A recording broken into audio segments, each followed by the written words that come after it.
Oh, hi, Jake. Oh, hi, Tom.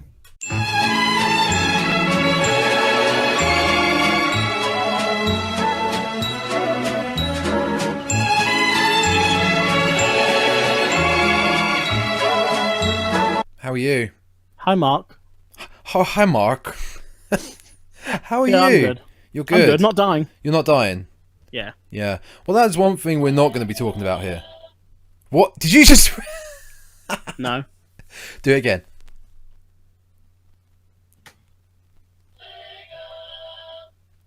Beautiful. Beautiful. What is it? Was that an alarm clock again?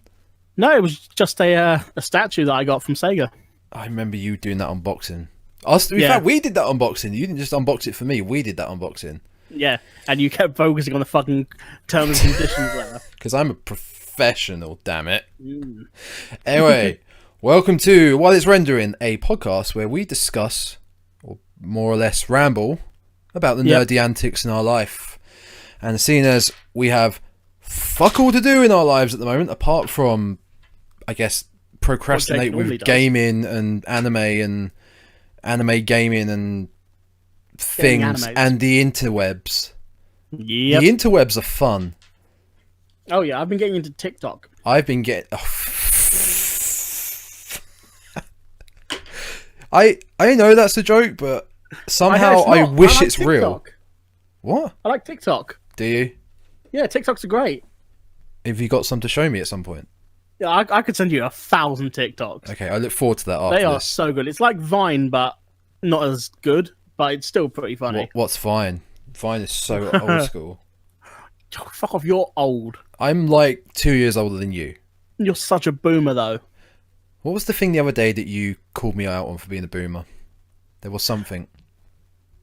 Oh, it was it was during that quiz we did. Oh yeah, Haslam's one where they had the first YouTube video. Yeah, see, Oh, you know what that is. You're so much of a boomer. Yeah, so a friend of ours did a Discord quiz for us the other day, and one of the questions was, it showed a screenshot of a video, and it's like, what's this? Basically, yeah, simply, what is this? And it was a screenshot of the first ever YouTube video, which only thing I really know about is I think it's just like a home video from a zoo. And it was quite literally the first video on YouTube. It was literally a dick joke of the co-founder of YouTube at a zoo with his mates and in front of the elephants and made a dick joke. Yeah. That's all it was. Yeah, and this boomer right here got it. Proud to say. Yeah, I got it as well. Yeah, you fucking boomer. Things we are not going to talk about. We're not going to talk about COVID. We're not going to talk about quarantine. We're not going to talk about Trump, diddy, Trump. Oh, no. That's half of my repertoire. Yeah, that's why we got it out of the way before the recording. No, this is a chilled, fun podcast where we can ramble our shit, you know? Oh, he's actually gone because that was all of his info, really. So, okay, well, good night, folks. Thanks for listening. Hope you enjoyed the podcast. Talk about Trump. You want to talk about Trump? I want to talk about the man with the orange can. Okay, never mind. No, you got anything to talk about Trump? No, it's fine. I don't want that coming down on me at the moment. Have you got any notes on Trump that you need to bring up? Loads and loads and loads of notes. My god, a file of facts of notes. Ruffle through my notes. Breaking news. Trump's a moron. Okay, why don't you go first? Well, I go first. I never get to go first. I know. Oh my days. Oh my god.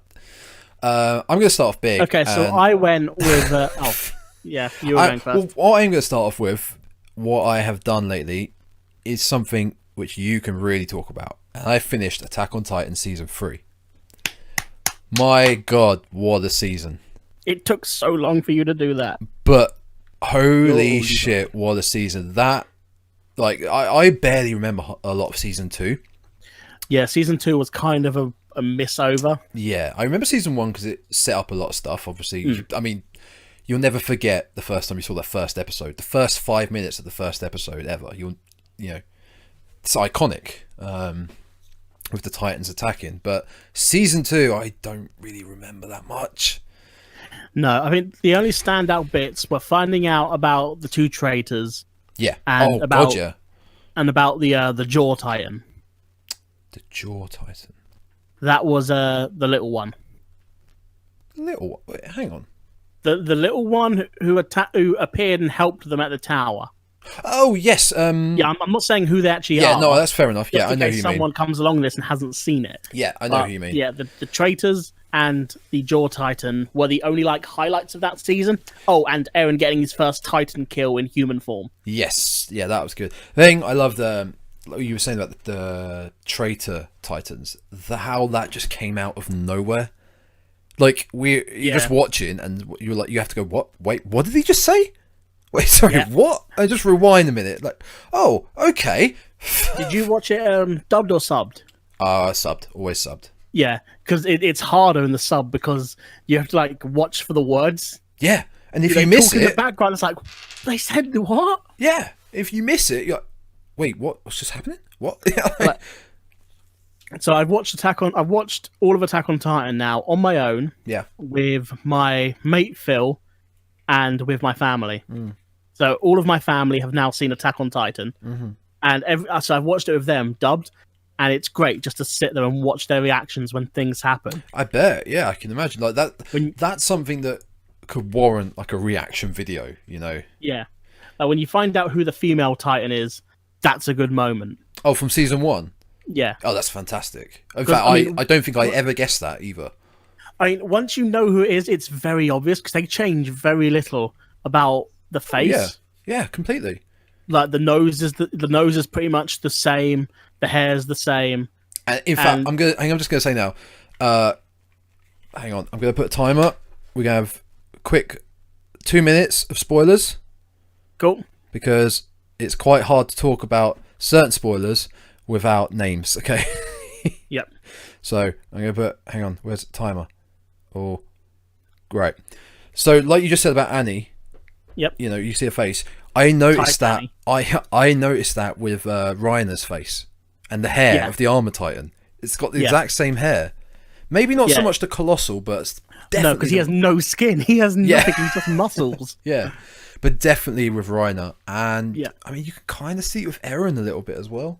Yeah, Eren's Titan looks a bit like him. The Beast Titan looks nothing like Zeke.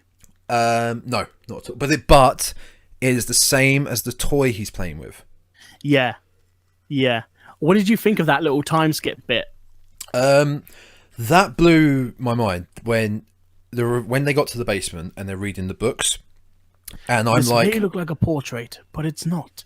Yeah, it's and actually a photograph." Yeah, I was like, "Hang on, they don't. For one thing, they don't have that sort of technology there. No, they live in medieval times. Yeah, but when I saw his dad's Grisha. Yeah. As a young Grisha, come out his house with his sister, and I saw the armbands, and I'm like, hang on, that's World War II, what the Jews used to wear. Yeah. Oh, and then I saw the Zeppelin, and I'm like, what? That's basically the fucking Hindenburg. Oh my god, are we set in World War II here? And then my mind was thinking, hang on, are the Titans because there was always suspicions Nazis were up to no good, science-wise, and doing weird experiments. Are the Nazis doing experiments and making Titans? Is that what's going on? Wow, you flew to conclusions. But for the one thing, the basement was hyped up so much for so long. Yeah. That was never on my mind, that we were going to go to something. It wasn't Nazi Germany, but along the lines of that. Yeah, where people are being kept in internment camps. Yeah. Limited to their own part of the city where they're looked down upon. I mean, it's not called Nazis or Jews, but it is basically that. I mean, so the bad guys are called the Marlians from the city of Marley, and Eldians are our guys. Yeah, or Paradisians, because they live on the island of Paradis. Mm-hmm. Yes, yeah. It's really fucking trippy when you get to, oh my god, everything. Yeah, it just gives it at you. It throws it at you all in one big lump. And when Grisha and his comrades are being turned. Oh, on the wall. All the Titans from the beginning. On the wall. Yeah. Yeah. See now, this is where I start getting confused a bit, right? So they were being turned, right, by these these Malian soldiers. Yeah, Malian soldiers with injections into the back of their necks. Yep. Now, where did the Malian soldiers get this chemical from to turn them into Titans? Do you want to know? If you're going to say this is going to be revealed in the future, then no. Of course it will be. It's not been revealed yet. All right, I will wait. That's fine. Okay. The other thing, yeah. So the Titans that got pushed in, the guys that got pushed in, the Eldians that got pushed in, got turned into Titans. They are some of the original Titans, then. Yeah. Right. So yeah. So you had like the Big Father Christmas looking one who ate Eren. You had obviously Grisha's first wife became the one that ate Grisha's second wife. I can't remember Eren's mum's name. Oh, Trisha? Yeah, why not? Yeah, fuck it. I think it's Trisha. Saying along the lines. She didn't have a weird name because it's meant to be like European. Yeah. So yeah. And what else was there? The guy known as the Owl. Oh yeah, the spy basically. Yeah. Did you catch that he mentioned Armin and Mix's names? I was like, wait, hang on. How the fuck do you know about them? Yeah. Even like Grisha's like, who are they? And he's like, I don't know. Do you know about that? Yeah. Okay, so the manga is gone all the way ahead. I mean, it's something you can speculate on as well. Yeah. And it's what is it? I think they also mentioned it in season 2. Yeah. When they're in the trees, and we're still in spoiler time, aren't we? Yeah, go for it, yeah. Yeah. So when Bertolt and Rhino are in the trees with Ymir and Eren, Bertolt asks Ymir, did you get any of Blank's memories? The guy she ate to get the Titan power. So I'm guessing that certain people are able to share memories. Yeah, possibly. And because Eren also has the Royal Titan in him, he's able to like share backwards and forwards. Right, okay. So he's able to project the need to protect Armin and Mikasa backwards. Jesus throughout Christ. the bloodline. Jesus. But could you imagine like the look on Grisha's face where he's like, oh, Eren, you've made a friend. Who is this? Oh, this is my friend Armin. Yeah. Okay, Eren, we need to go save come with me to on this job. Their daughter's name is Mikasa. Oh shit. We need to go sort some shit out now. Okay, her parents are dead. What the fuck does this mean? She can come live with us? Yeah. I'll tell you, one of the other things that was...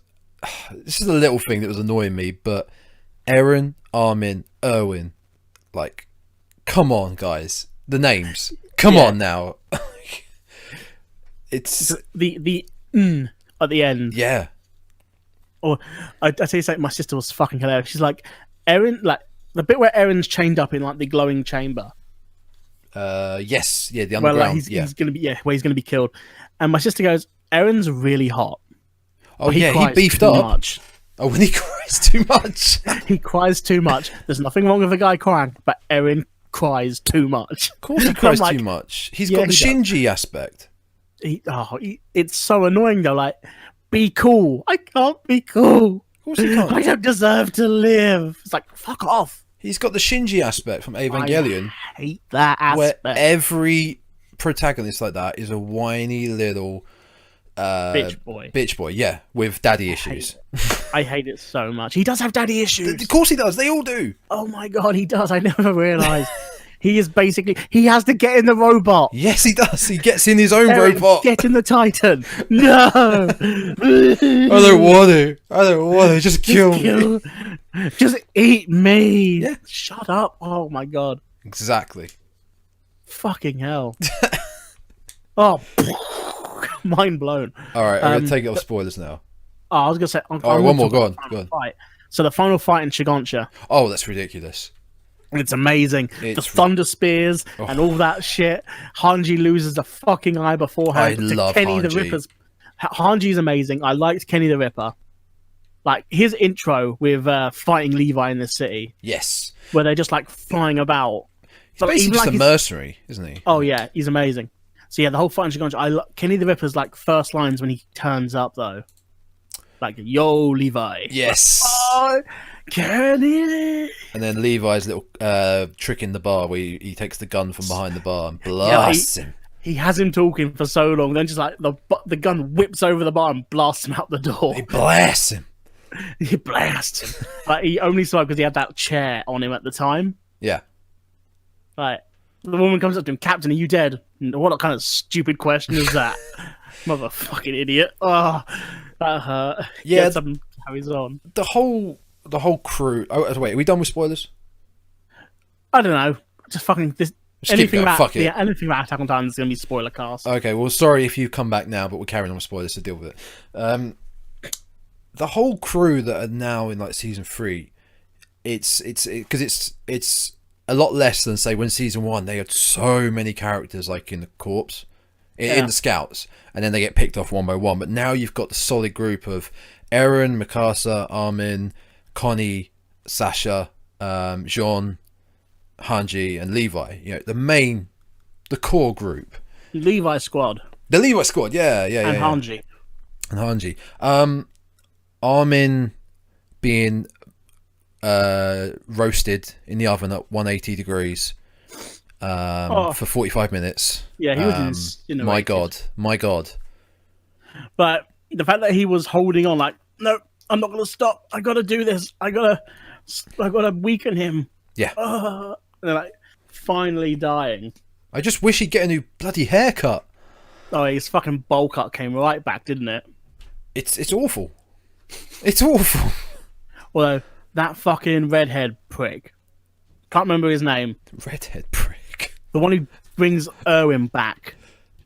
Flock, the guy on the front. It. He's one of the newer scouts, wasn't he? Yeah, he's a cunt. Yeah. Jesus. Fucking hate him.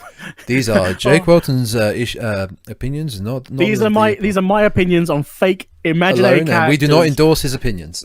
And they've affected me emotionally. Fuck him. He upset me so much. It's like, we need to bring him back. And I was like, you better have a good reason. He has to suffer. It's a good reason. That's a good, angry reason. I like that. But at the same time, fuck you, we're bringing back Armin. And Levi was like going to bring back Owen. I'm like, Levi, you short-ass motherfucker, bring back Armin. But I didn't cry when Owen died. He needed to die. Yeah, it was his time. Yeah, Owen had his cool moment in season 2 when his arm got ripped off, and he came back like 5 seconds later and stabbed like Bertolt in the face. Yeah, that was amazing. Yeah, like he gets carried away and says, "Carry on the attack." Then like 10 seconds later, he's just there stabbing someone. He's like, "Fuck you! I've got one arm now." But he also had his moment in season 3 when he did like the coup and overthrew the government. That was all him. Yeah, it was all his plan. Yeah. Yeah. Titans are attacking from the west. Oh, fuck. No, protect everyone from the capital. You're done for. Checkmate, bitches. It was fantastic, the whole season. There wasn't really that many moments where I was like... It was constant. It was really well written. They had money. There was money put in this season as well for the animation. It's beautiful. I also like the second half of the season. The intro song was very similar to the first OST.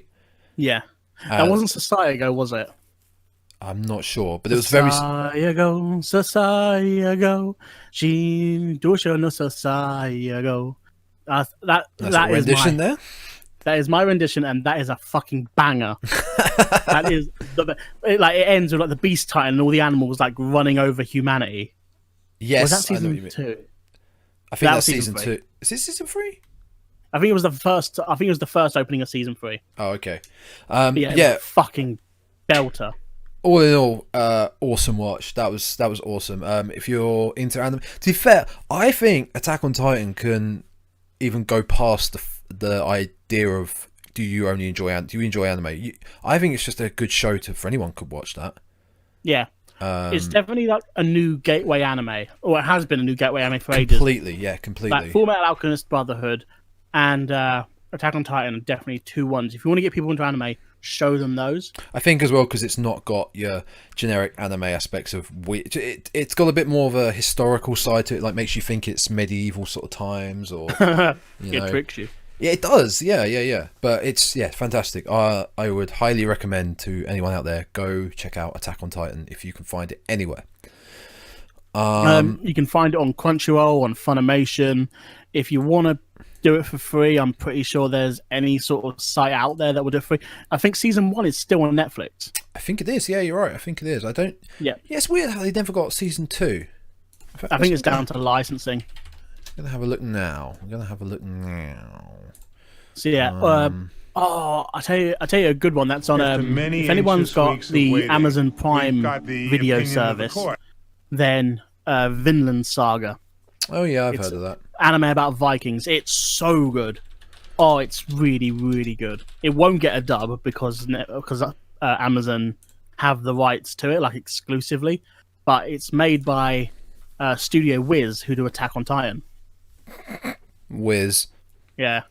More like Studio P. I get it. Boo. Yeah, it's got the same animation team behind it as Attack on Titan. So if you enjoyed that and you've heard of Vinland Saga, definitely give it a look because it is really good. That includes you, Tom. Okay, thanks. You've got no time. You've got all the time in the world to do it. Yeah, we unfortunately have. But as far as all time in the world, I have also been up to a few other things. I purchased with some British sterling and beat Resident Evil 3. That is a game that has things in it. And yeah. But also it doesn't have some things in it. Oh, that's what I was going to say, but I didn't want to step on your toes on that because I haven't played it. Yeah. You played the original, haven't you? I did. I haven't. I played it years ago, so I don't really remember most of it. But I definitely played the original. So RE2 original, you've got your zapping system with the two different sort stories, but one main story, and it is more survival horror aspect. Resident Evil 3 is just one story, but it's a bit more action based because of the fact you've got a big boy called Nemesis chasing you around. Stars. And that is one aspect that I don't think a lot of people really got. They expected it to be horror, the remake. Resident Evil 3 remake is a lot more actiony than Resident Evil 2 remake, which is fine, and it gives you shitloads of ammo around the whole game, which is fine because the original did that. The thing is, it does cut out a lot of say pivotal areas from the original game. Like there's an area called the Clock Tower. That's quite a big part of the game. There's 2 Nemesis boss fights in that. No, 3 Nemesis fights in that area, and it's completely cut out of the remake. It's just a cutscene under the Clock Tower where she, spoiler, gets attacked by Nemesis, and then it transitions to Carlos's gameplay. But yeah, like that would have been maybe another 2-3 hours of the game. I don't know why they did that. Was it to save time because it came out? This is a year later.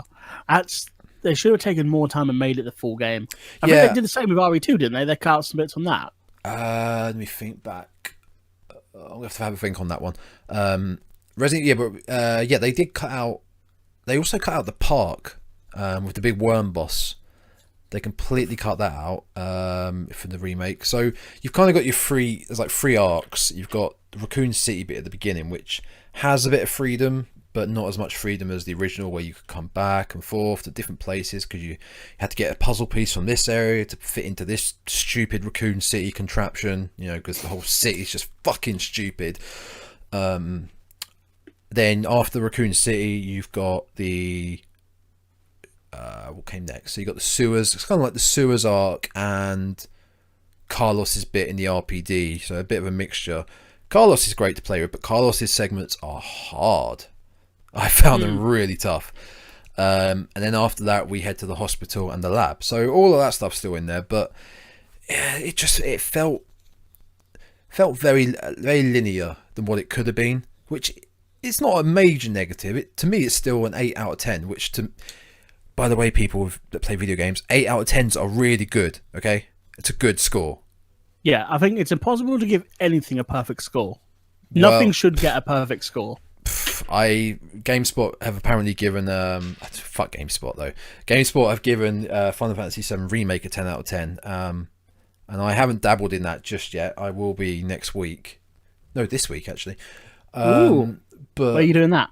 I'm going to be streaming that on Friday. Oh, what channel? The channel is called GamingGrindhouse. You should probably go check on? it out. It's really good. It's on YouTube. It's free as well. You're streaming it, yeah? Yeah. Damn it. What are you streaming it on? Damn it. It will eventually be on YouTube, but for now it will be streamed on Twitch, which is Gaming Grindhouse also. But yeah, like GameSpot gave Resident Evil 3 Remake a 6 out of 10, and it doesn't deserve that. It's not that bad. Like, it's got stuff cut out. It looks visually better than RE2. It's in the same engine, but it looks better. The stuff they cut out, would you say they just trimmed the fat off of it, or have they cut out anything that you were really looking forward to?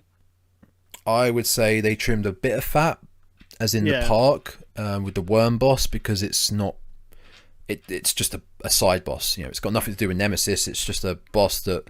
I don't know. It's something that's just there to attack you. Yeah. It's in your way. It's in your way, basically. So that wasn't needed. But the clock tower, I feel, was part of the story. And yeah, that probably should have been kept in. Nemesis, I prefer his older design. I didn't like his dog thing that he turned into. Yeah. I wasn't the biggest fan of that. Like, you look at all the tyrants in the past, they don't mutate into giant dog people. No. They just get massive and become walking disaster areas. Birkin did a little bit in RE2 original. I mean, that was the unstrained G virus that did that to him. Yeah. But he still had 2 legs, massive bloody arms and eyeballs everywhere. Yeah. But he didn't become a wild creature. He became a berserker, really. Yeah, and pretty much. I thought it was weird to see them go down that route. I mean, it was good, but from watching your second run through of it, where you were looking for ammo, there's just a lot of him running around on top of the cars and not attacking you. Yes, yeah, there were like 2 boss fights that just like that. And it's like, clearly they didn't have a lot of things to do with it. They gave him this great new form, but they've given you like a good 2-3 minute window of him just running around on cars like an excited puppy. Yeah, that's nothing. What he was doing. It was, in fact, that boss fight was outside the clock tower. After he comes out of the river, there's a boss fight, and you pepper at him for a bit, and then it's like, bitch can't swim. Yeah, that's great. That was a brilliant line where he's on fire, like, oh no, bitch. He should have been voiced by Japan's Joseph Joestar. Oh my god! Splash.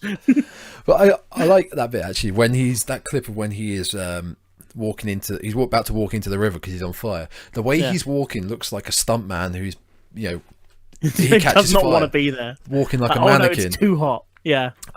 There's that bit after that where he turns into his dog form, and then you shoot him for a bit, and then he just runs around the building like a dog while you gather ammo and stuff. And he does that again at the end when you're in the lab. Yeah. In the original, his other forms, like maybe he lost a bit of his outfit and he just hulked up a bit. He got a bit more, muscles on him, and then he got a bit bigger and he got more tentacles coming out of him. But he's still, 2 arms and 2 legs until the very end. They could have gone for dog form, like at the very end. It may have been they did it like too early, but it just didn't. It didn't sit right with me. Like, where can they go from there? Where else can you go once you've mutated into the beast mode? They went to the Dark Souls enemy at the end. Yeah. Friggin' or whatever Vogel from the third one. The what? The Frost Knight from the third game, who is on all fours. Oh yeah. His name is Vogel or something. Yeah. The Vorpal? No, wait, is that the enemy in Bloodborne that we struggle with?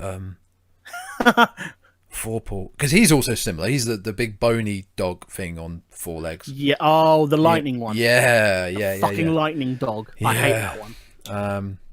Did we ever beat that one? Yeah, of course we did. Did we? Well, we beat the game. We beat the game, but he was an optional boss. No, we did beat him after because I remember editing that video and I cut a lot out and up the speed by like 2 times. It was like a montage.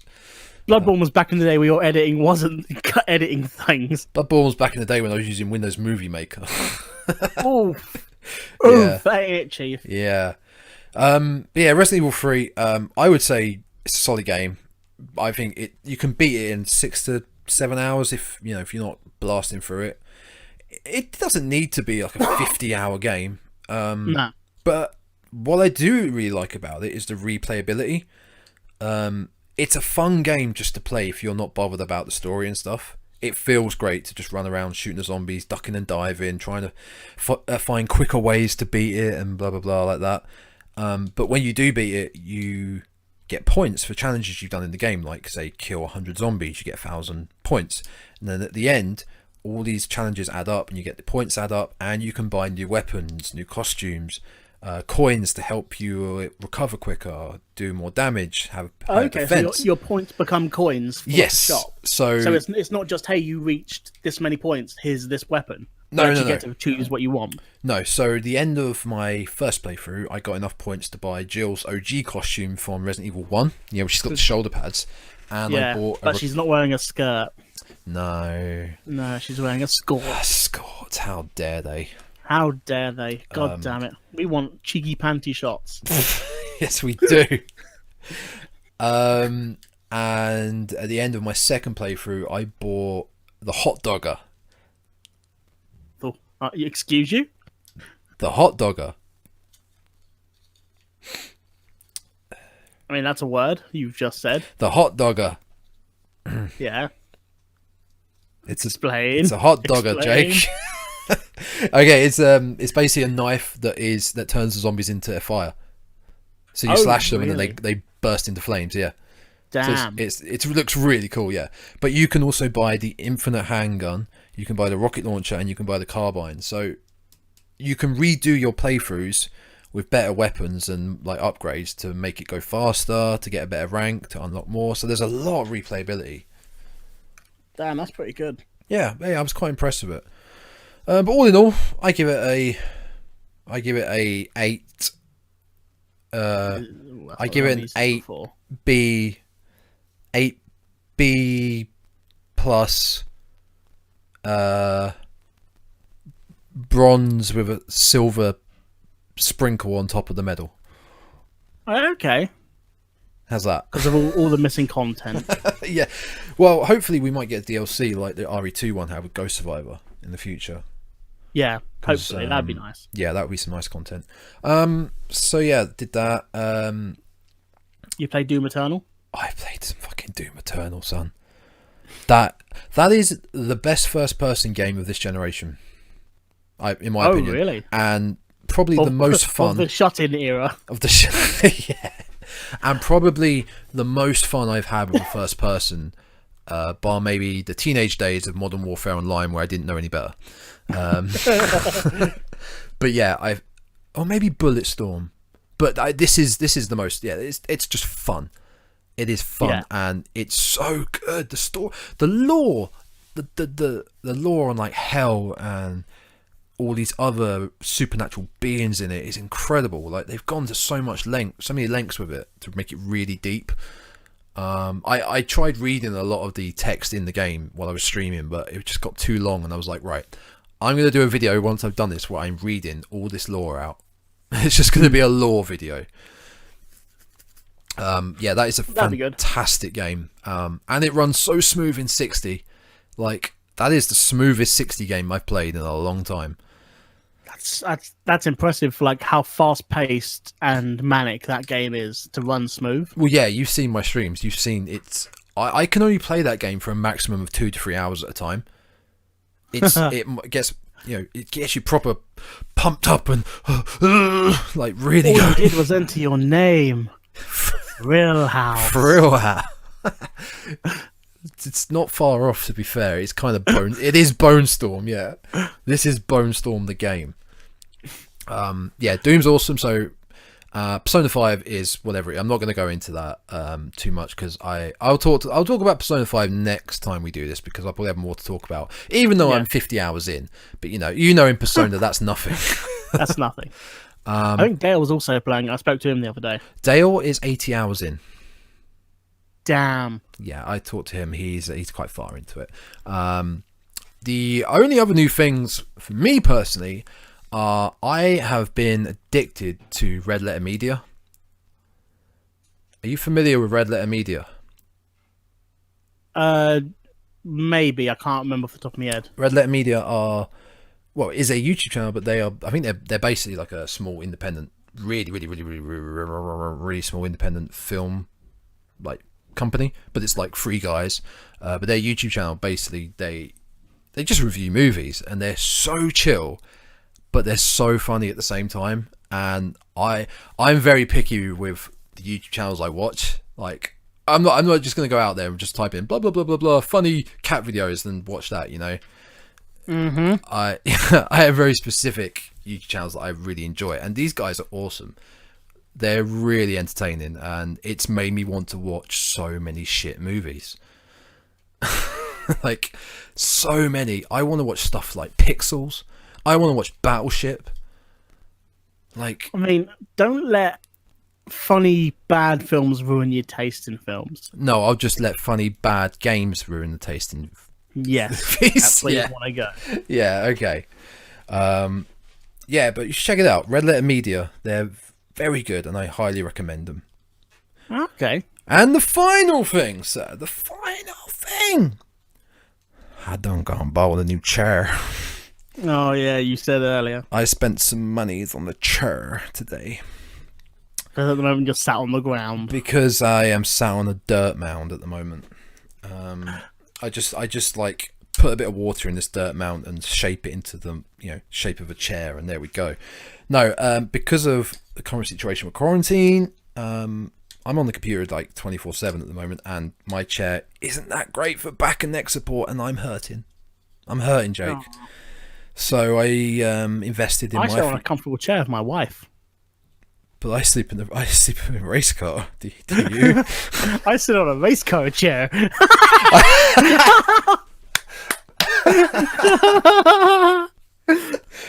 Oh my god! I'm so gonna be that guy. With your little neon strips around the room and. Hey, I didn't go through with that Amazon purchase. All right. I haven't it's just still in your basket, though, isn't it? Maybe. Didn't press delete. I got some Monster Energy drink downstairs as well. Ugh. I haven't got any Doritos though. Oh. You're looking for that sponsorship deal. Fuck! Right now you've seen the picture. It is a very neat, shall we say, neat-looking gaming chair. It's clean. It hasn't got like a load of bright colors on it, or it doesn't even say like G-Boy Racing. It's just got the Omega brand symbol in the backrest. Yeah, it is very, very. It looks very comfortable. It's the handlebars on the side aren't handlebars, armrest, handlebars. It's a racing chair. It goes boom, boom, boom. It's got a roll cage in it just in case you fall off. You're spinning. Oh my god, I saw some of them that were like $5,000 where they like go all around you and have the screen hanging down in front of you, and like it moves when you move. Like when I move, you move. Nuts. Just like that. So the armrests can be, they can move any you can move them any directions to make yourself comfortable. They come with a back pillow, a neck pillow. It's all black. It's not got bright colors. Shout outs. This is from Secret Labs, the company, and I can pay for it in installments, so that helps at the moment. Well, that's good. How much did the chair cost you? $300. That's not bad. That's cheaper than PewDiePie's chair, which is $3.99. What? Is that an in joke? I don't get. Yeah, no, it's a PewDiePie meme. Oh.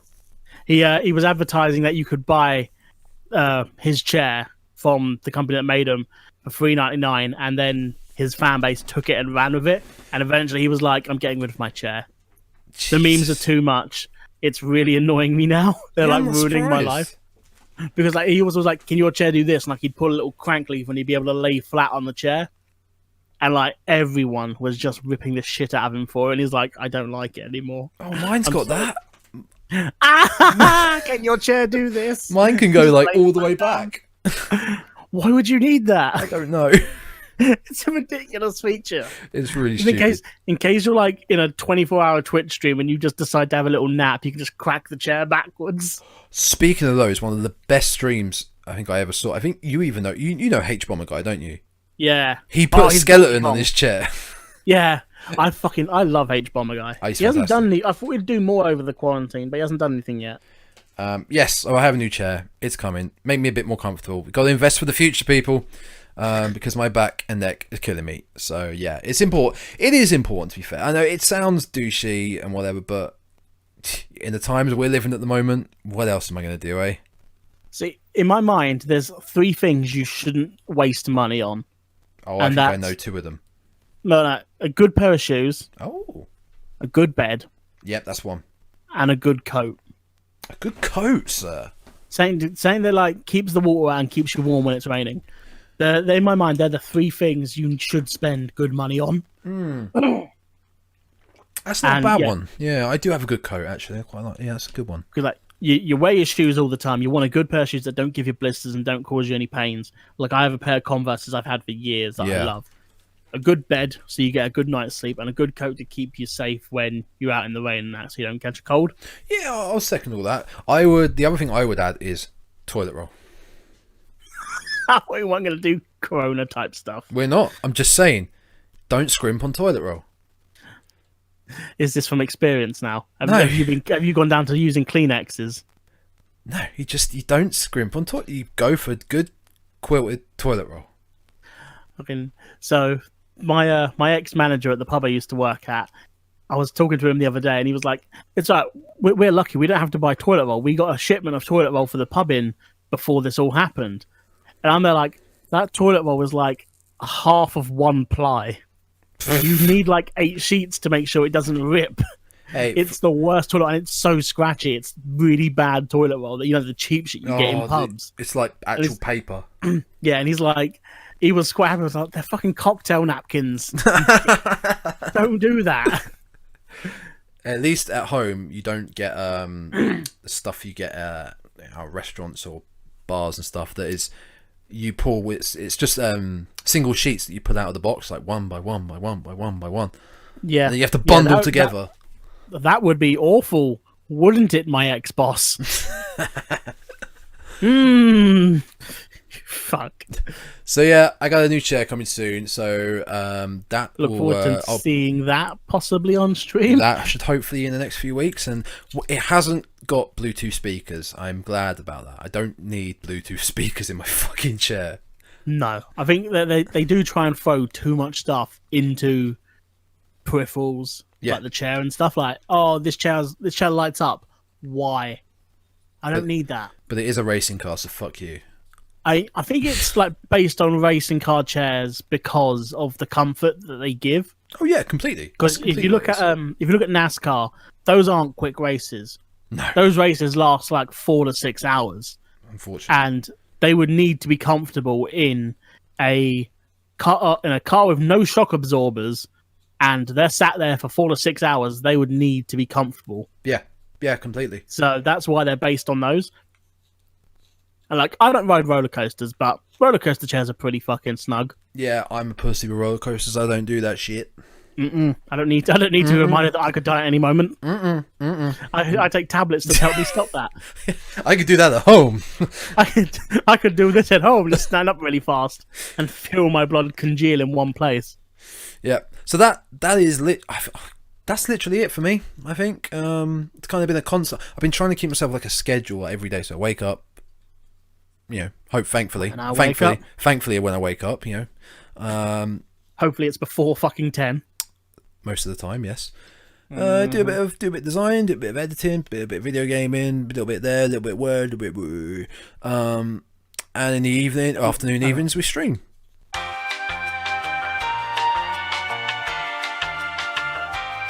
I stream over at twitch.tv/GamingGrindhouse. Just to plug that in there.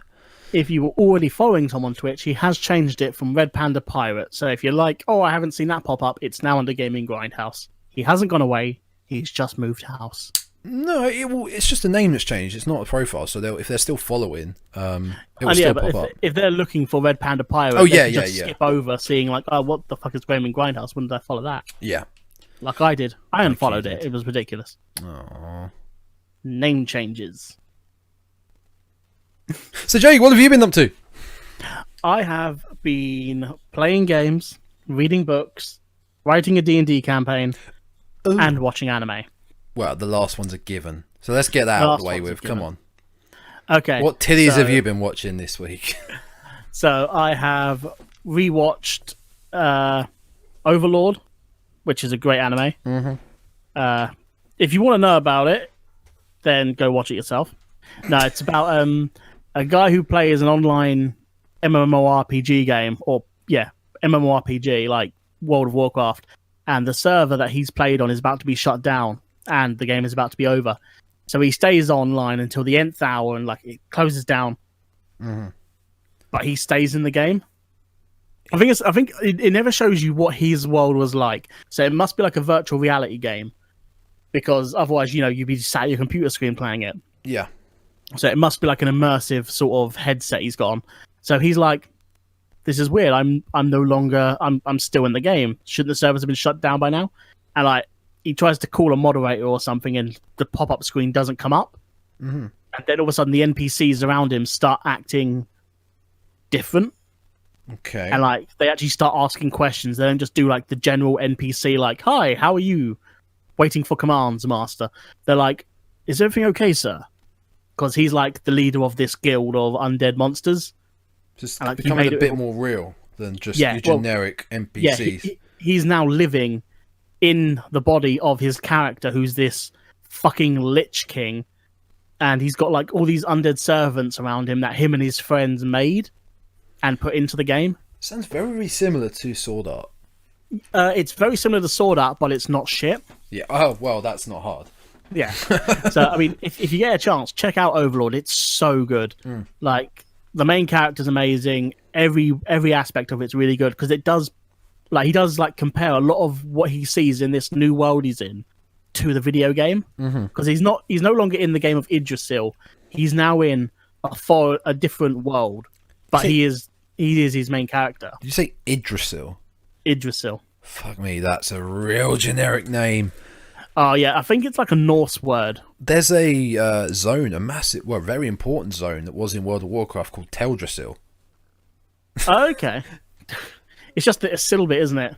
Yeah, pretty much. It's a very fantasy sort of tropey name. Yeah, because I think the sound is like Norse mythology. Yeah. And I think Norse mythology is the only one where you can't be like, "Oh, that's so lame." Norse mythology is fucking rock as balls. Are you saying North? Norse. It sounds like you're saying like, North, as in North. No, I was pronouncing it North as in North. Oh, but no, okay, Norse, sorry. Norse, like Vikings. Oh, sorry, you're being very specific, aren't you? Yeah. Okay, go on. Totes. So, totes specific. Fuck.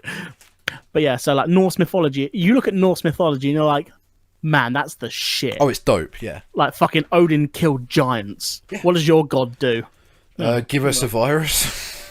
My god started a plague in Egypt. Fucking awesome. Odin has one eye because it was pecked out by a fucking giant raven. Titan. That's it. They had titans. They had Jotuns and all sorts. We know this. We played the games. But yeah, so I just got what you were saying then. Yeah. Yes, we did play the Thor Marvel Thor game on our channel. Wasn't bad. Very hard at the end where we didn't really get the concept of do it fast. Yes, that friggin' last mission. God damn it. When I'm rewatching, I'm like, just buy the equipment. I know, right? Yeah. And then like 2 episodes later, hey, we could buy the equipment. It's like, yes, do that. It makes it easier, please. It's hard watching yourself back and being like, do this faster. Please do this faster. Why is this bit's not done faster? So how long's Overlord been on for? 3 seasons. I think the 4th season is coming out next year or later on this year. Okay, what sort of all right, let's give it an age rating. Say like Attack on Titan, you'd probably give it an 18. Bleach, 16. Bleach, you'd probably give a 12. I'd say this is a 16. Okay, all right. It's got blood. It's got a lot of death. Interesting. At the end of the day, you are following the bad guys. Yeah. So although he does good things, he has got an agenda. So like in episode like 2 or 3, he saves this small village from being attacked by a foreign army, and he does it so that he's got a foothold. Like if people are like, "Oh, is he a good person?" They'll go to this village to find out, and they're like, "Oh yeah, he's wonderful. He's our savior. He saved us from the invading army." And it's like, okay, he seems like a good guy. That's the only reason he did it. Right. Okay. And like I think by the end of season 3, he's already conquered like two major cities in the country he's in. And it's like, oh, he's not a good guy. People aren't cheering for him. Like the humans aren't cheering. They're in fear of this tyrant who's come in. But because you don't see the humans all that much, you just see him and his undead people who live in like the crypt of Nazarick. You don't realize that he is like feared by the normal people, because they're all like, "You're amazing. You're such a great, inspiring leader." And as they're walking through the town at the end of season 3, you're like, "Oh fuck, yeah, no, he's bad, isn't he? He's not meant to be liked. Although he doesn't do like bad things, he doesn't kill, the good kings. He goes after the other bad guys. He's still not a good guy." Right. Okay. Sounds very interesting. Actually, it's good. It's a really good. I'm rewatching it now in the dub just so I can like hear like their voices, like who's done what for that, and they're really good. Yeah. Something else I'm watching is Fire Force. Fire Force. Is that about fire brigade? Yes, it's about fire brigade, except they have pyrokinetic powers. Hang on, was this on when I was around not long ago? Like the whole show is pretty much like in a red haze. No, that was No Game No Life. Oh, that's it. Yeah, and that sounds familiar. So yeah, Fire Force it has got a bit of a red tinge to it, but the world faced a great cataclysm at one point, and it wiped out pretty much all life on Earth, apart from I think about 300 million people. Right. And now some people are being born with pyrokinetic abilities, and they're able to like either control fire or create and manipulate fire. Okay. And some people just randomly, spontaneously combust and turn into infernals. Jesus. So you could be sat at home and all of a sudden you'll just like explode, and your body will like turn into like hard carbon, and you'll just start burning from your eye holes, your mouth, everywhere. Do you ever get a reason as to why people do that? Not yet, we don't. I see. So you've got the special Fire Force companies. There's 8 of them. And the first Fire Force company is like deeply religious. Like they praise the sun god Sol, and Sol, SOL. Yeah, I had a feeling it would be. Yeah, the scientific name for the sun. Yeah. And they're like, okay, we follow the religion of the sun god, so we put people to rest and we praise the sun god. You've got the 5th Brigade who like are into the science of it all, like finding out why this has happened. Mm-hmm. And then you've got the 8th, which is the group we follow, who are there to investigate the other groups because shit's not right. There's a lot of underhandedness going on within the Fire Force, the Special Fire Force companies. So they're like the internal affairs. So they go around, so you follow these guys as they go around trying to figure out why people spontaneously combust and which of the Fire Force companies are the bad guys. And it's really good because a lot of them aren't bad. They just, they do their own thing and they don't really have people watching over them to sort them out. Is this a series or is this like a 26 part? It's a series. I think it's 24 episodes of season 1 so far. Right.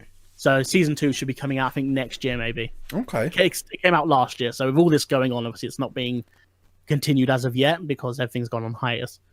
Yeah. I wonder, what do you think that would be like for... Because Attack on Titan Season 4 was meant to be out this year. Do you think that's held anything back, or have you heard anything about that? I haven't heard anything about it, but they've probably got... If they were looking to come out this year, then it's probably all down to editing now. They've probably got all the voices recorded. Yeah. It's obviously already been drawn, so this would just be editing. So you might get the first few episodes out as like, this is part 1 of season 4. Yeah. And then, because they do that anyway, they have like part 1 and part 2 of a season Yes. come out at 2 different times of the year. So yeah, that shouldn't really hold anything up. Ooh. Oh no, I need a drink. I haven't had a drink in a while. Do you want to just stop and go get a drink? Nah, I'm fine. I'll soldier on. Okay. So what else is there? After Fire Force, then there is 7 Deadly Sins. Oh, on I've Netflix. heard of that on Netflix. Yeah. Yeah. So I really watched seasons 1 and 2, and season 3 came out, and I don't know why I was holding off. So I've gone back and watched season 1 and 2 again, and that's good. I like that show. That's quite funny. And I think that's really it for anime. Okay. There are other ones I've watched, but I can't remember the names for them. Like, Oh there's yeah, one about, you like, just go through them all. Oh yeah, I don't try to like watch a lot of anime. I just end up doing it. Yeah. Oh, I watched Beastars on Netflix. I've heard of Beastars. I've heard it's some wild shit. It is wild. It's like animal human hybrid looking things. Right. And yeah, there is a bit where a bunny takes her clothes off. Okay. So Zootopia. Yeah, it's like a more grown up version of Zootopia. Yeah. And it is so good. You follow this grey wolf called I can't remember his name. It begins with L. It's not fucking Longinus, because that's the fucking spear from Evangelion. Yeah, it is. But it sounds similar to that. Okay. You need to go get a drink. Yeah. Yeah. Give me a right. second. Yeah. about Go for it. Go for it.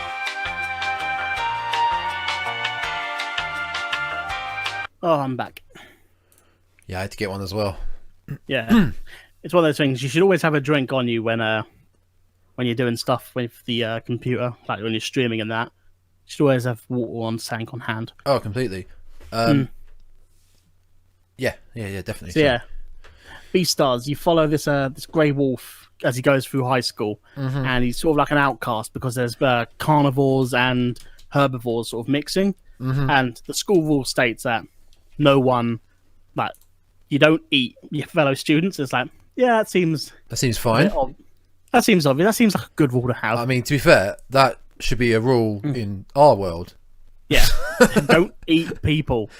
But unfortunately, it starts off with a student being killed and eaten. Oh no! Yeah. Oh, I wonder why that happened. Oh no! But it's sort of a thing, like they do get on, like the herbivores and carnivores, but there is like an underlying sense of uneasiness that they could at any moment just snap and eat someone. And in the real world, or in the world outside of their school, that is also going on, like very increasingly more and more as the series goes on. People in the world outside of the school are being eaten as well. Oh no! That's not good. No, it's not good, especially seeing as the mayor is a lion who had his sharp teeth removed and replaced with big square teeth to be more appealing. Square teeth? Oh, what you mean, like normal teeth? Yeah, like herbivore teeth. Okay, so he got rid of like his fangs and had those put in so that herbivores would see him, because he wants everyone to get along. So he's like, I'm not a meat eater anymore. Look at me. I don't have the teeth for it, and you should trust me. And they do. And he looks goofy as shit. But so have you ever had post-anime depression syndrome? In what sense? When you finish an anime and like you just become really sort of depressed and think about the anime a lot. Yes, I had that when I finished Bleach. Okay. Was it a particular character, or was it just the show in general? And Gurren Lagann. Okay. Yeah. It was more so. It's more so the show in general, the storyline. Like Bleach, you'd gone through so much, and you invested so much of yourself into it, and it then all wrapped up, and you're like, "Oh no, that's it. There's no what do more." I do now? Like I get that with just shows in general. Like I hate the endings of TV shows. So I'm okay with most TV shows, but it's just anime. There were a few anime where like I become attached to it, and it's like I really enjoy this show. I've like become emotionally sort of invested a bit too much. And I get that. So when I watched Beastars, I watched the dubbed version, because it was on Netflix, and like I didn't really trust the Japanese version to be that good on there because when it's made for Netflix, they tend to have the mouths dubbed for English voices rather than Japanese ones. Right. So it's a bit odd looking. Okay. And, all right. So watching it dubbed, I'm about to put myself on blast here. Go on then. I became emotionally invested in the bunny character. Oh. No, not for that reason. Oh, she is voiced. Boy. Oh dear. Oh dear. Oh she's dear, voiced oh dear. by Lara Jill Miller. Yeah, doesn't matter, does it? Lara Jill Miller doesn't matter. Voiced the character Kari in Digimon. Mm-hmm. Yeah. And in Digimon the movie, which came out when I was 10, I got my first anime crush was Kari in that film. Planned this all out, haven't you?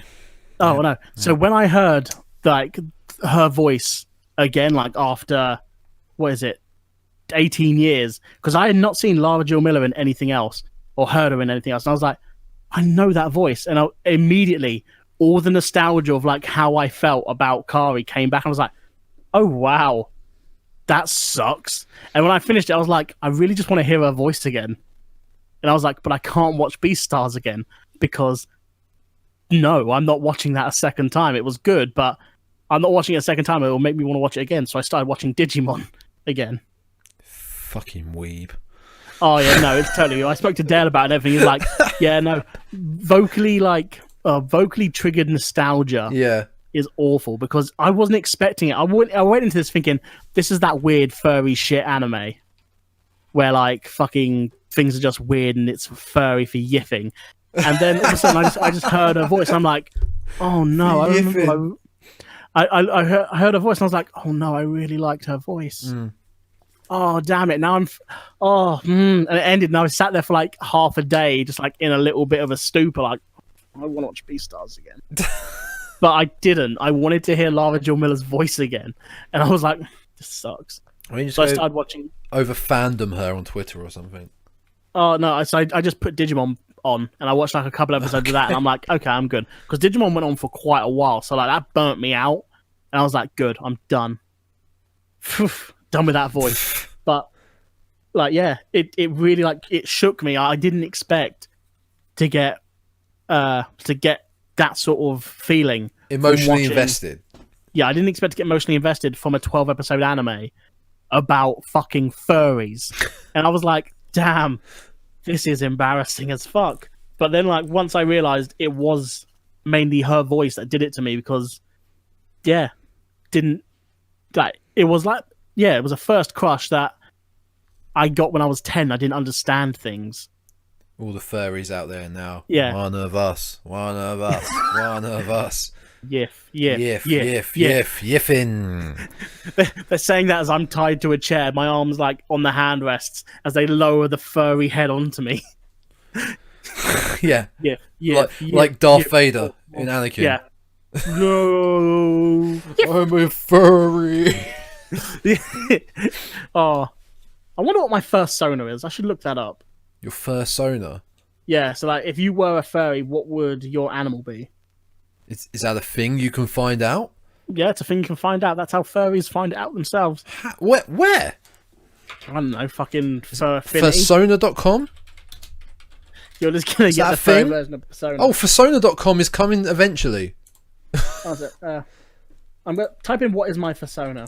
Fursona. Live Fursona. There's a film. Looks like. Wait. Oh. Okay. The first thing I got was Fursona Generator. So I don't know what you typed in. I just typed in Fursona. Oh dear. Fursona Generator. Here we go. All right. Live Fursona Generator quizzing. Here we go. 1 out of 29 questions. I'm not doing that now. No, do it. We'll both quickly find out what we are. Okay, we'll come back in a minute with our answers. Well, after that really interesting read up on Fursonas, Jake, what was your Fursona? Am I reading like the whole little bit after the name? Yeah, why not? Okay, your Fursona is Saw the Seagull. As a jade and pastel-coloured seagull, you have to fight for respect. However, you get it because you're resourceful, genuine, and brave. Your personality is both polished and childlike. You are Saw. SAW. SOAR, as in fly. Oh, right. Yeah, of course. Okay. Tom, please tell me, who are you? All right. My first. Oh my god. What? Sorry, the advert on the top of this says Vampire Boy Love. The banner advert at the top of this is Vampire Boy Love. Yeah, I think your computer knows you because my advert is just Curry's PC World. Oh, You're a I put myself on blast again. You really have. You're a fucking furry that likes Vampire Boy Love. I've exposed my balls on stream. Okay, go on. Who's your persona? I am Puck the Snake. People think snakes are intimidating, but you are just insecure and hurried as you try to juggle everything you have to get done. You shouldn't feel insecure about your talent or looks. You are truly beautiful with neon blue and dark purple diamonds, and you always get everything done. Wow. And do you see the pie chart beneath? Oh shit. So I got 26% Puck the Snake, I got 21% Saw the Seagull, and the rest were Croc the Alligator, Gibber the Antelope, and Dotty the Kiwi. Hold on, this is weird. What? So, what was your percentage on Puck the Snake? 26. And Oh your wait, Saw the Croc Seagull? was 30%. Yeah, no, it's the same for me. Oh. So I don't. Oh no, I think that's how many people have done it. Yeah, sorry, that is, yeah. Yeah. Okay. So 30% of people are Croc the Alligator. Yeah. That's a shit name. Yeah, it's shit, yeah. Awesome game, JW though. the Yak. I mean, I'm Jake Welton, so I'm a yak. Yeah, you're By a yak. actuality, Gibber the Antelope and Dotty the Kiwi. Yak. Oh, well, that this was was fun going down our furries. I'm not gonna lie, yours does sound like you, insecure about your looks and your talent. And being a snake. I mean, you are very shifty. Well, you're a fucking bird. I'm a bird. Jade and pastel coloured, I'll have you know, so I might be a parrot, not a seagull. Oh, fuck furries. I mean, there's a thing on how to get the suits made. No. Do we do that? No, we don't. How do I fucking get a snake made? Oh, let's type in furry snakes. Nope, that'll come up with something disgusting. No, moving on. All right, what have you been playing? Okay. So I've been playing...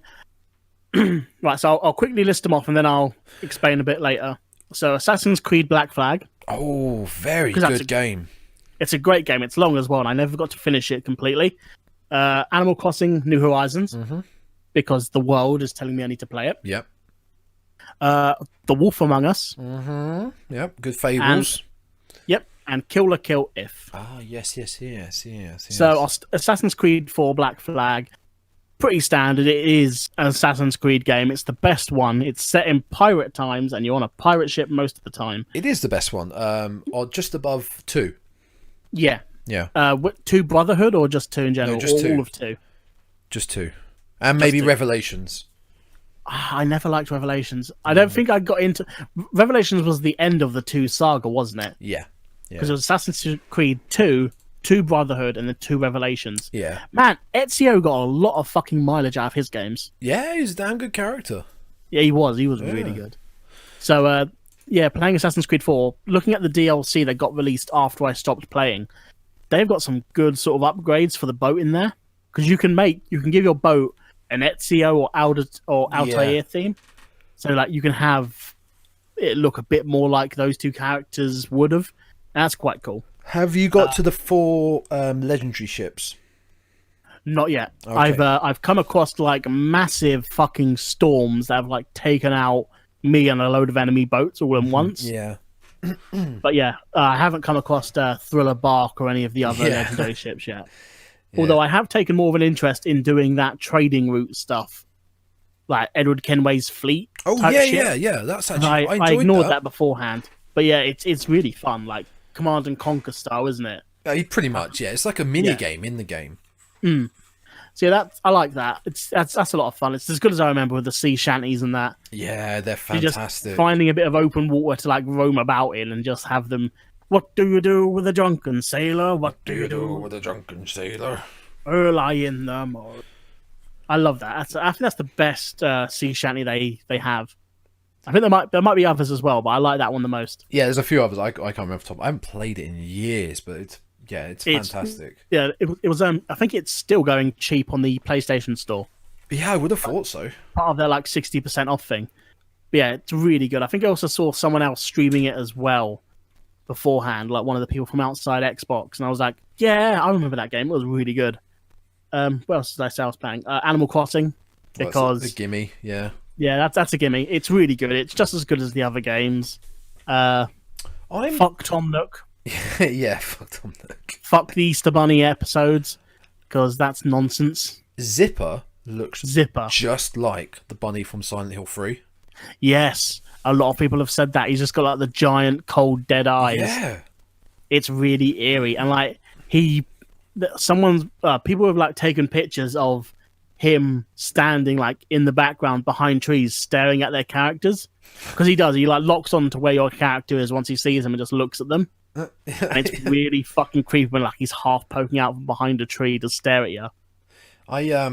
I've been looking at trying to get some of the old Animal Crossing games to see what they were like, because I never dabbled in the old ones myself, but apparently it only got ported first to the GameCube. Like, it was out in Japan before the GameCube. Yeah, Wild. Yeah, every game after the GameCube one is basically the same game, just like revamped again. It's not really that anything new. They don't change much. Yeah, but then again, it's not a game with like a storyline that you've got to beat something. It is just help build this town and, you know, make life easier for yourself and everyone in the village. It's a sim game. Yeah, it's a simulation of like town management, but it comes down to like how you want to style yourself and play the game. Yeah. So New Leaf, which is the one that got me introduced to it on the 3DS, is good, because you start off on this train going to be the mayor of this town, and you pick your original house, or pick where your house is going to be, and then, you know, from there on, you just got to build up the town and get a good rating for the town. Yep. To win like the town award, which is like the end goal of New Leaf.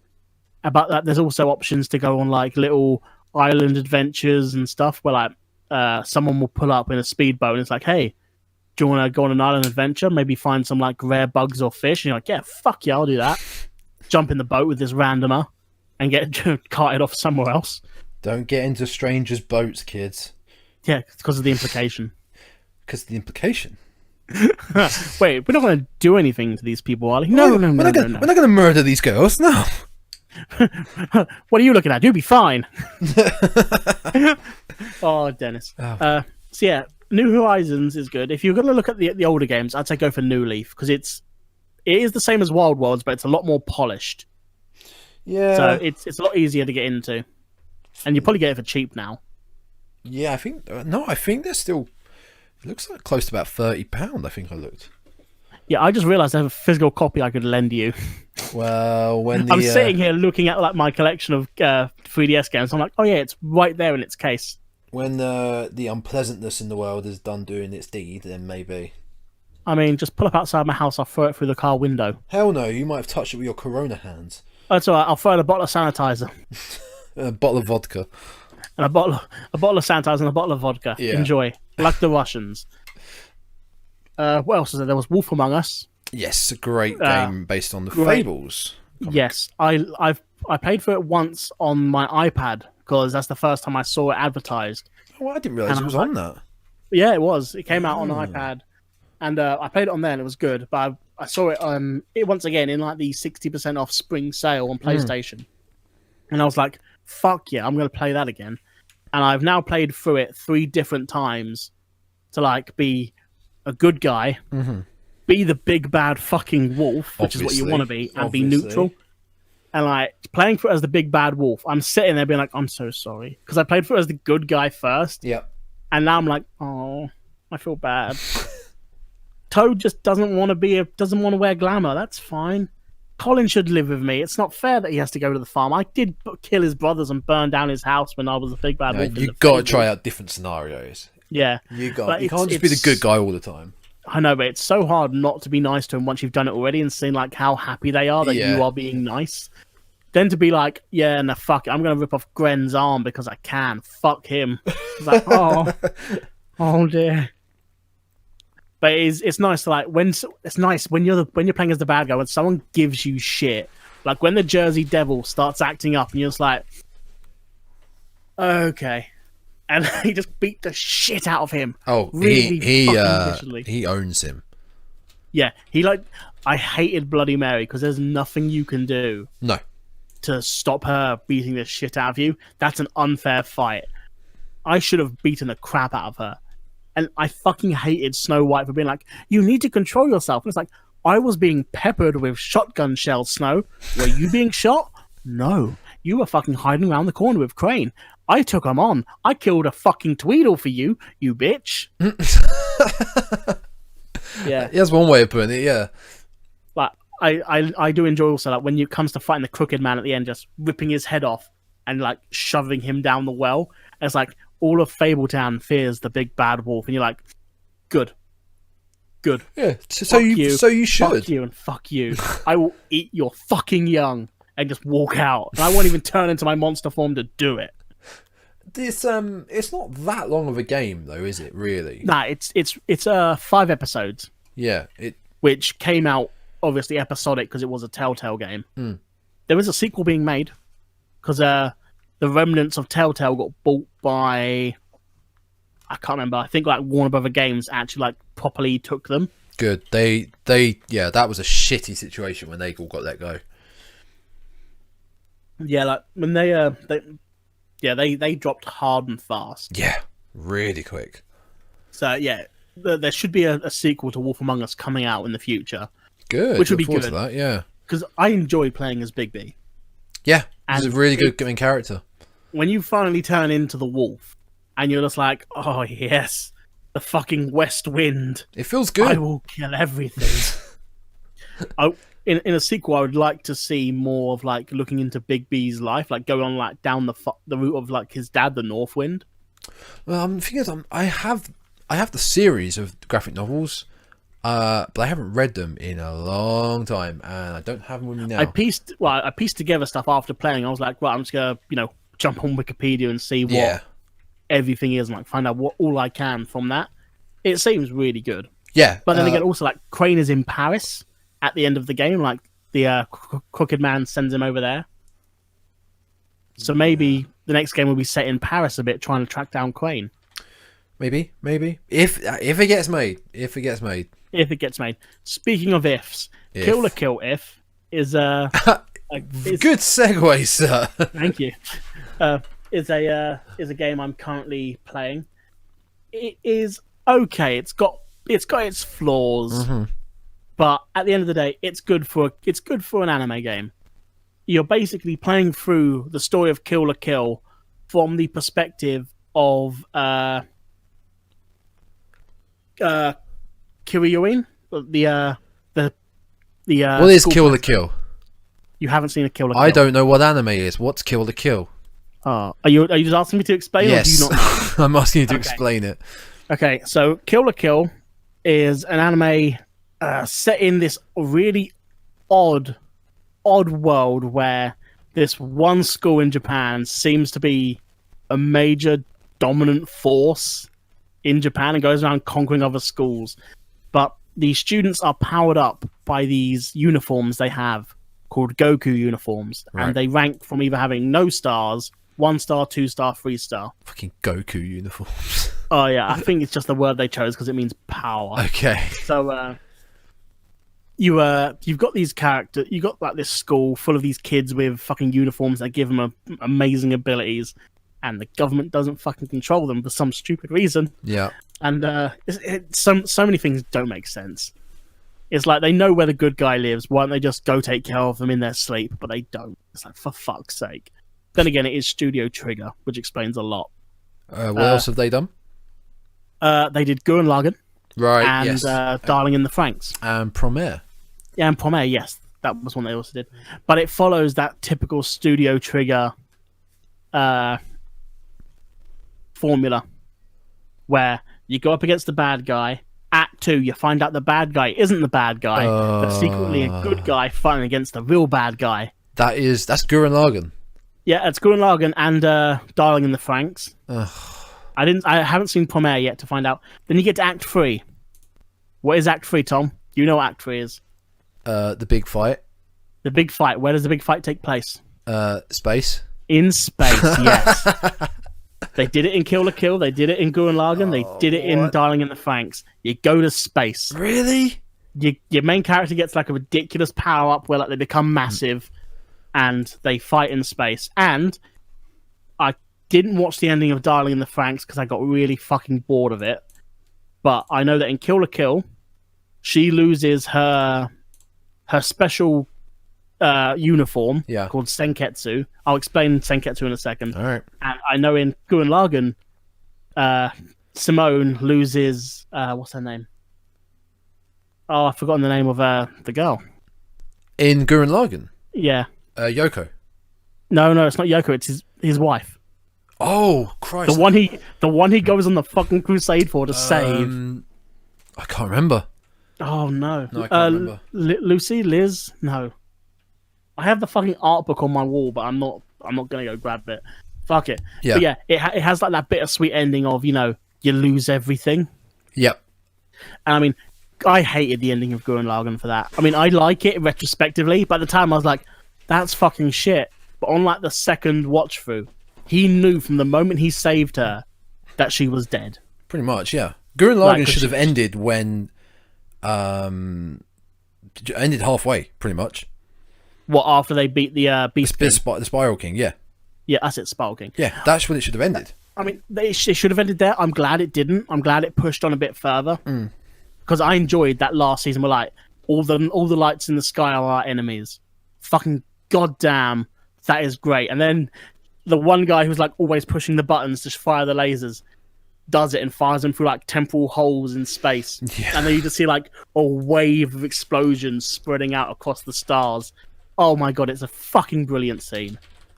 It's a brilliant anime. It's a great anime, yeah. It's so good. And you can't find it anywhere now. It's not on a Crunchyroll, Funimation, or Netflix. Really?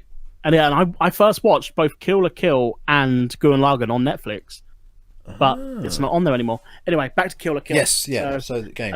Your main girl, Ryoko. Oh, yeah, Ryoko. Her dad is murdered. And all that she knows is that the murder weapon was a giant fucking scissor blade. Yep, I've seen these, yeah. Yeah, so if you take a pair of scissors and snap them in half, he had one half of a pair of scissors sticking out of his back as he's been impaled by it. Ooh. And so as she goes to like to his body to like, oh my God, Dad's dead, and like, that whole spiel. The floor opens up and she falls through the floor onto like onto a pile of clothes. Yeah. Calm down. And nailed to a wall is a sailor scout unit, or a sailor uniform, like a school uniform for like, that typical Japanese sailor uniform. Yes, yeah. And she can hear like a voice coming from it. As she gets closer, the midriff of like where the skirt and the shirt meet opens up and like bites on, like takes a bite of her hand. What? Doesn't bite her fingers off, but like causes her to bleed, and then it latches onto her and bonds with her. So wait, her midriff or the actual clothes do this? The clothes, not her midriff. Okay. But like, just like the So the clothes open up and like take a bite of her hand, like drink some of her blood. Okay. And they bond with her. So now she has this special kamui uniform. It's called a kamui.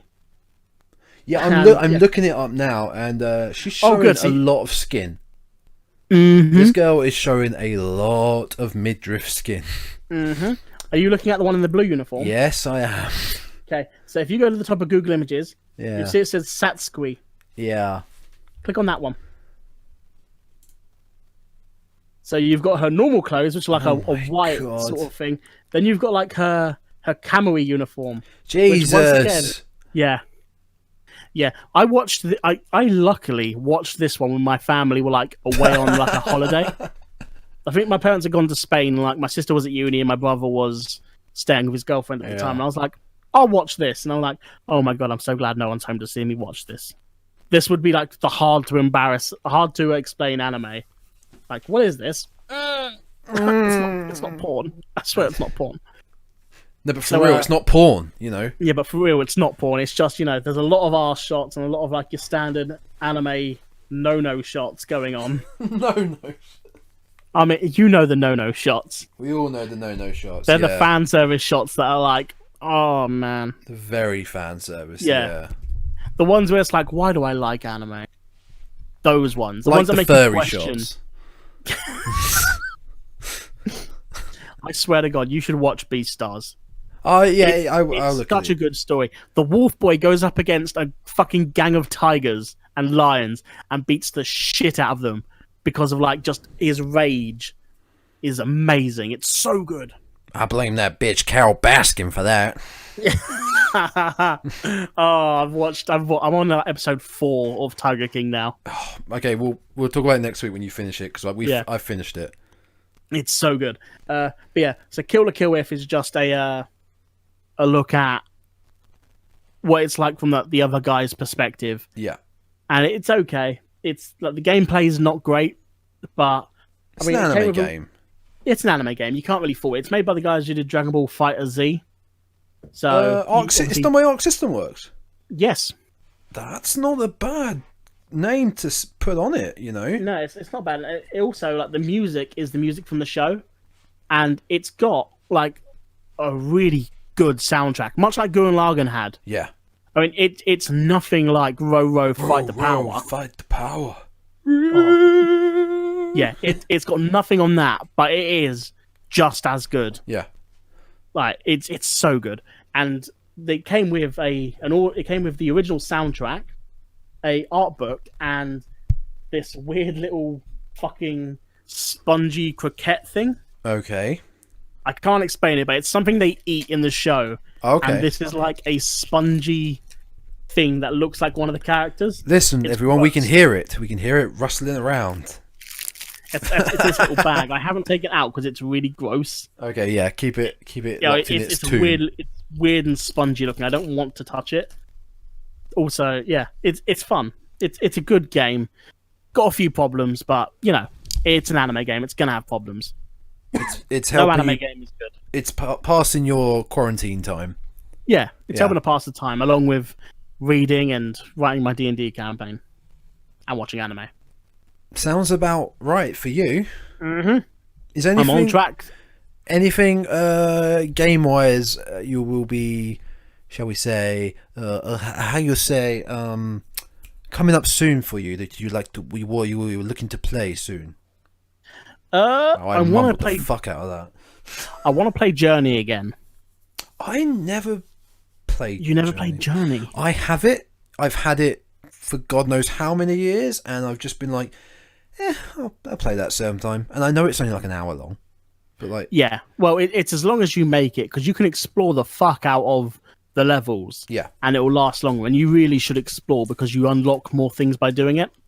Okay. But I mean, I've completed it to the point where I am a white cloak character, which is like you unlock like certain achievements, find out all like the hidden backstory and stuff, and you become a white cloak, and that just means that your health or your flying ability regenerates itself. Yep. Otherwise, you have to like look for little floaty things that can replenish it for you. Is it replayability in it? Oh, there's a lot of replayability. Right. Okay. Especially if you want to become a white cloak. You like replay it to try and find stuff out. There's no fighting mechanic. There is like there are enemies in the game, but you can't fight them. You just have to like get away from them. They're not like small enemies who chase you. They're like fucking that one flying Colossus from Shadow of Colossus. Yes, I know what you mean. Yeah. The one from the sand level that flies in the air, like the bags under it. Oh, man, they're like Shadow that. of the Colossus is so fucking good. Oh yeah, I might replay that one as well. I also want to play the Spider-Man PS4 game again. Yeah, that's on the list of quarantine games for myself, I think. Have you not got it? No, but I'm sure I will just get it. Once again, I've got it here. I can lend it to you if you want to pop over and grab it. No, you can't, because I can't do that. That's how quarantine works, you idiot.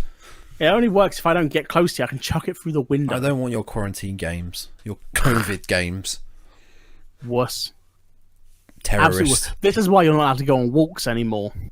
No, I'm allowed to go on walks anymore. You fucking coward. I'm Not allowed to fine leave for your walks. All right, I'm I might beat Journey then in time for our next discussion, and then we can talk more about it then. Yeah. What do you have it on? PS4.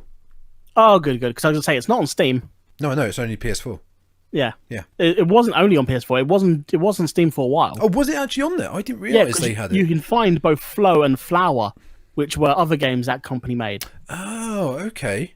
And they were good as well. Very atmospheric, sort of make you think sort of games about the environment and other shit. Oh, interesting. Okay, awesome. Yeah, I will look into that then for sure. Anything else you're looking to play soon? Just thinking now. No, not really. Might try and buy more games on Steam to play online games with people with, but other than that, it's not really much. I'm trying to find games like bridge gaps. Like we have our quiz that we do with our mates and stuff. Yeah. But yeah, it's just trying to find out more things to do. I get that. Something to keep you busy, keep the time going. Yeah. Well, the days do seem. Well, I've been like self-quarantining since October because of my lung problem. Yeah. So the days for me, I've gone past the stage of the days blow into one or they go by really fast. It always just as it is for me now. Yeah. But having other people around at home now made me realize a lot more just how quickly the day goes by. Oh, like I'll go down. Yeah, so I'll go downstairs at 8:00, and like 2 minutes later, you're messaging me saying, "Hey, should we do this thing then?" And I'm like, "Oh, fuck! I didn't even realize time had gone by that fast." And I don't even know what I spent the day doing. Yeah, like, man, I've had that. I had like my D&D books with me to like for reference material. I had my Switch with me. All of my stuff is still on 100%. I've not used any of it. I literally think I sat down and just zoned out. That's a terrible thing to fall into. It's the lethargicness and the fatigue that builds up when you're just the same thing in and out, the same thing in the house. Go to the computer, play video games, sat down. Like it's not good. I got a letter back from the doctors because on the 7th of this month I was supposed to go to the hospital for a CT scan of my lungs to find out how far the blood clots progressed. But they said, like, obviously, don't come in. No. God, no. A doctor reviewed my case, and I'm like, this was meant to be an update, not just a look at, hey, what was wrong with him? Because that's all he did. And he said, like, oh, yeah, you're high risk. Yeah, so you will be. Don't go out at all. And I'm like, genius. You deserve to be a doctor. You are the smartest man I know. Don't go outside. You're high risk. Thanks, buddy. Like you didn't know that to begin with. Yeah, like I wasn't already self-quarantining my life. Yeah. So I don't go to big places, but I still go over the park. Yeah, too right, man. My park is, or the field across from my house is fucking huge. Yeah. Even on Bank Holiday Sunday, when you had fucking arseholes out there having picnics, there was enough space to like easily get around anyone. I could happily be at least 50 feet away from anyone and walk in a certain direction. Although I did take the dog off the lead so that she went and annoyed them. I'd be happy. Fuck 'em. I'd be happy with social distancing even if there wasn't this around. Yeah. I mean, I have been. Yeah, it's exactly. Great. Don't talk to people. Find a way to get yourself on the dole and then live off that. Top tip from Jake there. Welfare like Dean Dennis. Yeah. Get addicted to crack. My sister is retarded. So and I'm addicted to crack. You are crackheads, children. So baby, you got what I need. I think you say just a friend. Go on. That pretty much sums up the return of our illustrious podcast called While It's Rendering. It's about time we brought this back, and quarantine has been the perfect time to do it. I mean, there's not much going on, but no. You know, we can still find things to talk about. So why don't we do a podcast and shoot the shit about our lives, you know? Yeah. Our nerdy lives. So I think next week, if you're listening to this in the space of the time between this and the next one, you will know. I'm so shit at this. The next one, if you're happy with it, I mean, I'll just put a picture of like Frank as you if you want. Oh, great. And I'll and we'll stream this live on Twitch and see what we can get. Twitch. What? Oh, next time. Yeah, we'll stream this live on Twitch. Why not? Oh, fuck, okay. You up for that? Yeah, fine. That's good. Yeah. You got the big balls for that, yeah? Yeah, I mean, you're going to have to edit out all the swears that I put into this one. You can swear on Twitch. I mean, not the way I want to swear like I have been.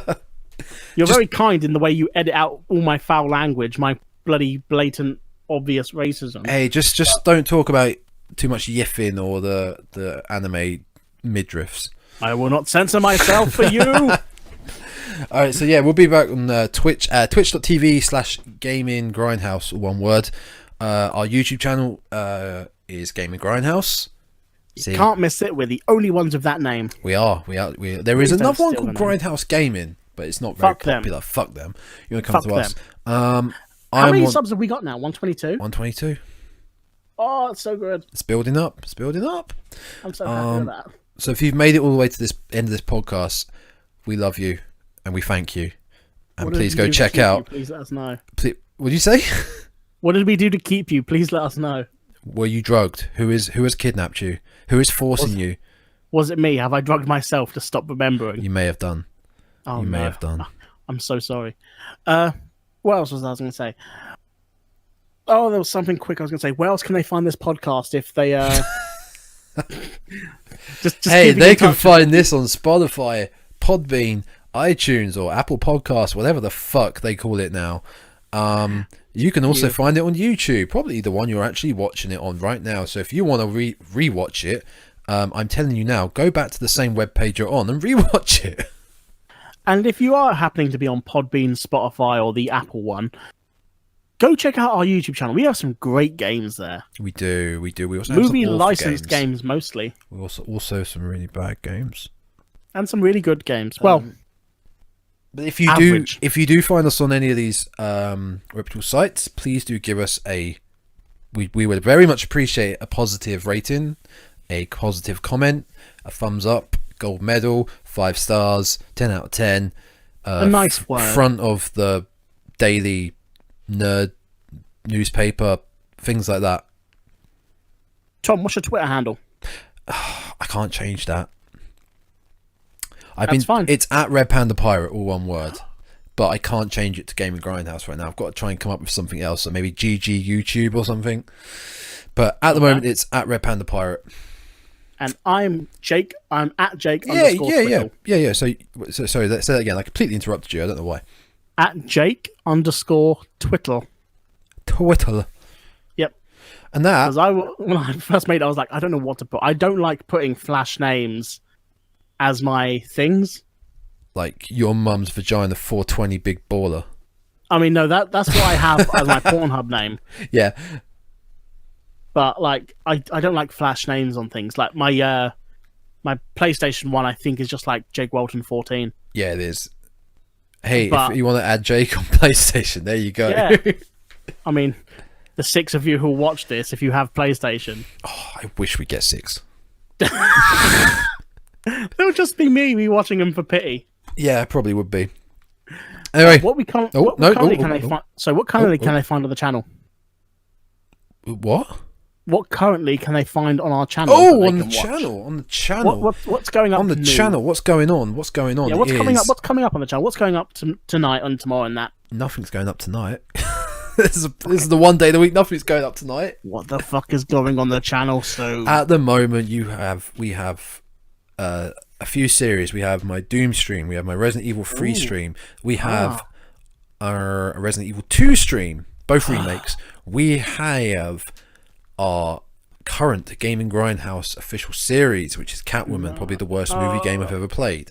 It's so bad, it's kind of good. At the moment, though, on Twitch, I'm currently streaming Finding Nemo. That is probably one of the best movie games I've ever played. It's for fucking babies. It's fucking hard, alright? My sister's playing Super Mario Odyssey for the first time, and she got stuck on this one bit. And she came into me and went, "Can you help me with this?" And I went, "It's a game for children." And she went, "Okay." And then she walked away. Some of them are hard, dude. Alright. Some of them are really hard, but anytime anyone comes up to me in the family and is like, "Can you help me with this game?" I'm like, they must have made it impossible to progress for some reason. They must not have made a solution for it. how unfortunate for you to run into the one game that was ever made that you just can't progress in. So I've had enough of helping people play video games at home now. It says more about them than the game. No, it says more about me just being done with them. I think that's it then. I think we done a good one. We done one. Yep. We did. Didn't we do one of these before and it didn't go up? Yeah, that didn't work. No. That didn't work. Fair enough. How do you end the podcast? By saying the N-word. Night. Lovely. That was good.